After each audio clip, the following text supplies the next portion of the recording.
ये कहानी विजय नाम के एक डॉक्टर की है। विजय बड़े से अस्पताल में एक प्लास्टिक सर्जन है। सर्जरी करके उनकी खूबसूरती में 4 चांद लगाया है। विजय एक माहिर प्लास्टिक सर्जन है। अस्पताल में आने वाले सभी पेशेंट विजय से ही अपना सर्जरी करवाना चाहते हैं। विजय पूरे दिन अस्पताल में काम करके बहुत ज्यादा थक चुका था, मगर अस्पताल के हेड डॉक्टर लखन विजय को आज नाइट ड्यूटी भी करने को कहते हैं, क्योंकि अस्पताल में आज पेशेंट बहुत ज्यादा है। इसलिए विजय के पास डॉक्टर लखन की बात मानने के अलावा कोई और ऑप्शन नहीं था। विजय डे और नाइट ड्यूटी करके बहुत ज्यादा थक चुका था। अपने काम को खत्म करके थकावट को दूर करने के लिए विजय अपने रूम में थोड़ा आराम करने जाता है। विजय अपने यूनिफॉर्म को उतार ही रहा होता है कि उसे अजीब सी एक डरावनी आवाज सुनाई पड़ती है। वो जल्दी से अपने आसपास देखने लगता है। उसे कुछ भी नजर नहीं आता। विजय को लगता है उसे थकावट कुछ ज्यादा ही हो गई है, जिसके कारण उसे अजीब सी आवाजें सुनाई दे रही हैं।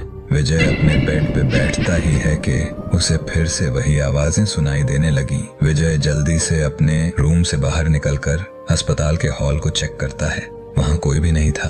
तभी अचानक से अस्पताल के मुर्दा घर के पास एक लड़की की छाया दिखाई पड़ने लगी। विजय अभी सोच ही रहा था कि वह कौन है और ये आधी रात को मुर्दा घर के दरवाजे पे क्या कर रही हैं। तभी उस लड़की ने कहा, डॉक्टर विजय, आपको मेरी मदद करनी होगी। विजय उसकी आवाज सुनकर बहुत ज्यादा डर गया, क्योंकि वो कोई आम लड़की नहीं बल्कि एक आत्मा थी जो बेहद डरावनी लग रही थी। विजय कुछ कर पाता कि उस आत्मा ने विजय के हाथ को पकड़कर अपनी तरफ खींचने लगी। विजय डर के मारे चीखने चिल्लाने लगा। अपने आप को उस आत्मा के चंगुल से छुड़ाने की कोशिश करने लगा।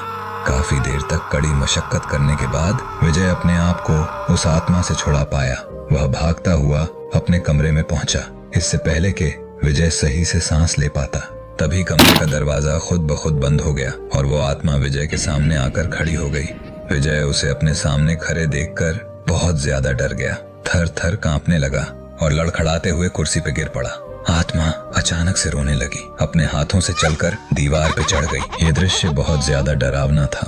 आत्मा ने कंप्यूटर की तरफ देखा और कंप्यूटर खुद से ही चालू हो गया। उसमें विजय के द्वारा सर्जरी किए जाने वाली सारी क्लाइंट्स की लिस्ट आने लगी। एक नाम बहुत ज्यादा हाईलाइट थी। ये आत्मा वही है जिसकी सर्जरी विजय ने कुछ दिनों पहले किया था, मगर इस वक्त ये महिला एक बहुत ही डरावनी आत्मा बन चुकी है। इसका चेहरा बुरी तरह से खराब हो चुका है। ये बहुत डरावनी और बदसूरत बन चुकी है। इस आत्मा का असली चेहरा पहचानना भी बहुत मुश्किल हो चुका है। विजय इस वक्त बहुत ज्यादा डरा हुआ था। उसे कुछ भी समझ नहीं आ रहा था कि इस वक्त उसे क्या करना चाहिए।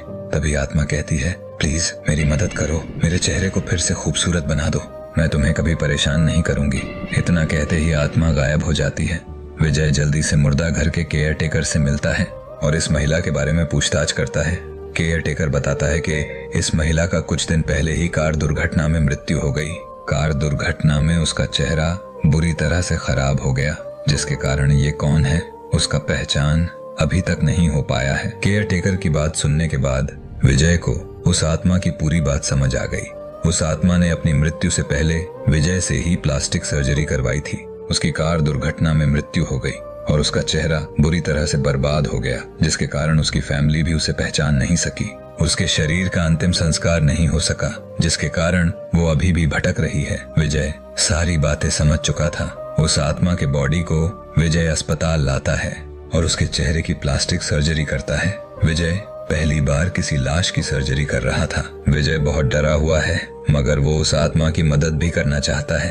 विजय साहस जुटाकर सर्जरी करता है और वो इस बार भी सफल होता है। विजय ने उस महिला का चेहरा फिर से पहले जैसा कर दिया। विजय इस सर्जरी को करके बहुत ज्यादा खुश है, क्योंकि उसने एक आत्मा के आखिरी इच्छा को पूरा किया है।